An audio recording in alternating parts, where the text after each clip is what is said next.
Daniel chapter 1 verse 1. In the 3rd year of the reign of Jehoiakim king of Judah came Nebuchadnezzar king of Babylon unto Jerusalem, and besieged it. And the Lord gave Jehoiakim king of Judah into his hand, with part of the vessels of the house of God, which he carried into the land of Shinar to the house of his God, and he brought the vessels into the treasure house of his God. And the king spoke unto Ashpenaz the master of his eunuchs, that he should bring certain of the children of Israel, and of the king's seed, and of the princes. Children in whom was no blemish, but well favored, and skillful in all wisdom, and cunning in knowledge, and understanding science, and such as had ability in them to stand in the king's palace, and whom they might teach the learning and the tongue of the Chaldeans. And the king appointed them a daily provision of the king's meat, and of the wine which he drank, so nourishing them 3 years, that at the end thereof they might stand before the king. Now among these were of the children of Judah, Daniel, Hananiah, Mishael, and Azariah. Unto whom the prince of the eunuchs gave names, for he gave unto Daniel the name of Belteshazzar, and to Hananiah, of Shadrach, and to Mishael, of Meshach, and to Azariah, of Abednego. But Daniel purposed in his heart that he would not defile himself with the portion of the king's meat, nor with the wine which he drank, therefore he requested of the prince of the eunuchs that he might not defile himself. Now God had brought Daniel into favor and tender love with the prince of the eunuchs. And the prince of the eunuchs said unto Daniel, I fear my lord the king, who hath appointed your meat and your drink, for why should he see your faces worse liking than the children which are of your sort, then shall ye make me endanger my head to the king. Then said Daniel to Melzar, whom the prince of the eunuchs had set over Daniel, Hananiah, Mishael, and Azariah, prove thy servants, I beseech thee, 10 days, and let them give us pulse to eat, and water to drink. Then let our countenances be looked upon before thee, and the countenance of the children that eat of the portion of the king's meat, and as thou seest, deal with thy servants. So he consented to them in this matter, and proved them 10 days. And at the end of 10 days their countenances appeared fairer and fatter in flesh than all the children which did eat the portion of the king's meat. Thus Melzar took away the portion of their meat, and the wine that they should drink, and gave them pulse. As for these 4 children, God gave them knowledge and skill in all learning and wisdom, and Daniel had understanding in all visions and dreams. Now at the end of the days that the king had said he should bring them in, then the prince of the eunuchs brought them in before Nebuchadnezzar. And the king communed with them, and among them all was found none like Daniel, Hananiah, Mishael, and Azariah, therefore stood they before the king. And in all matters of wisdom and understanding, that the king inquired of them, he found them 10 times better than all the magicians and astrologers that were in all his realm. And Daniel continued even unto the 1st year of King Cyrus. Daniel chapter 2. And in the 2nd year of the reign of Nebuchadnezzar, Nebuchadnezzar dreamed dreams, wherewith his spirit was troubled, and his sleep broke from him. Then the king commanded to call the magicians, and the astrologers, and the sorcerers, and the Chaldeans, for to show the king his dreams. So they came and stood before the king. And the king said unto them, I have dreamed a dream, and my spirit was troubled to know the dream. Then spoke the Chaldeans to the king in Syriac, O king, live forever, tell thy servants the dream, and we will show the interpretation. The king answered and said to the Chaldeans, The thing is gone from me, if ye will not make known unto me the dream, with the interpretation thereof, ye shall be cut in pieces, and your houses shall be made a dunghill. But if ye show the dream, and the interpretation thereof, ye shall receive of me gifts and rewards and great honor, therefore show me the dream, and the interpretation thereof. They answered again and said, Let the king tell his servants the dream, and we will show the interpretation of it. The king answered and said, I know of certainty that ye would gain the time, because ye see the thing is gone from me. But if ye will not make known unto me the dream, there is but one decree for you, for ye have prepared lying and corrupt words to speak before me, till the time be changed, therefore tell me the dream, and I shall know that ye can show me the interpretation thereof. The Chaldeans answered before the king, and said, There is not a man upon the earth that can show the king's matter, therefore there is no king, lord, nor ruler, that asked such things at any magician, or astrologer, or Chaldean. And it is a rare thing that the king requireth, and there is none other that can show it before the king, except the gods, whose dwelling is not with flesh. For this cause the king was angry and very furious, and commanded to destroy all the wise men of Babylon. And the decree went forth that the wise men should be slain, and they sought Daniel and his fellows to be slain. Then Daniel answered with counsel and wisdom to Arioch the captain of the king's guard, which was gone forth to slay the wise men of Babylon. He answered and said to Arioch the king's captain, Why is the decree so hasty from the king? Then Arioch made the thing known to Daniel. Then Daniel went in, and desired of the king that he would give him time, and that he would show the king the interpretation. Then Daniel went to his house, and made the thing known to Hananiah, Mishael, and Azariah, his companions, that they would desire mercies of the God of heaven concerning this secret, that Daniel and his fellows should not perish with the rest of the wise men of Babylon. Then was the secret revealed unto Daniel in a night vision. Then Daniel blessed the God of heaven. Daniel answered and said, Blessed be the name of God forever and ever, for wisdom and might are his. And he changeth the times and the seasons, he removeth kings, and setteth up kings, he giveth wisdom unto the wise, and knowledge to them that know understanding. He revealeth the deep and secret things, he knoweth what is in the darkness, and the light dwelleth with him.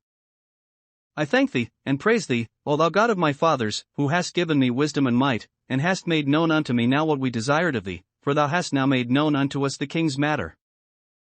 Therefore Daniel went in unto Arioch, whom the king had ordained to destroy the wise men of Babylon. He went and said thus unto him, Destroy not the wise men of Babylon, bring me in before the king, and I will show unto the king the interpretation. Then Arioch brought in Daniel before the king in haste, and said thus unto him, I have found a man of the captives of Judah, that will make known unto the king the interpretation. The king answered and said to Daniel, whose name was Belteshazzar, Art thou able to make known unto me the dream which I have seen, and the interpretation thereof? Daniel answered in the presence of the king, and said, The secret which the king hath demanded cannot the wise men, the astrologers, the magicians, the soothsayers, show unto the king.